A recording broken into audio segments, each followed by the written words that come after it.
সারাদিন শিকারের খোঁজে বাঘ মামা একদম ক্লান্ত। পেটে প্রচন্ড খিদে, কিন্তু কপালে কিছুই জুটছে না। হঠাৎই চোখে পড়লো এক অদ্ভুত প্রাণী, কচ্ছপ। বাঘ ভাবলো, যাক, খিদের জ্বালা অন্তত মিটবে। কিন্তু কচ্ছপের খোলস তো পাথরের মতো শক্ত।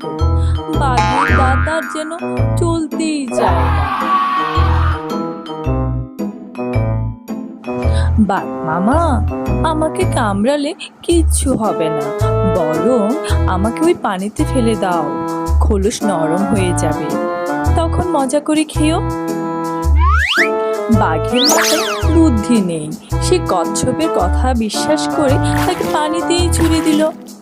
আর যায় কোথায়, পানিতে পড়ার সাথে সাথেই কচ্ছপ ডুব দিল।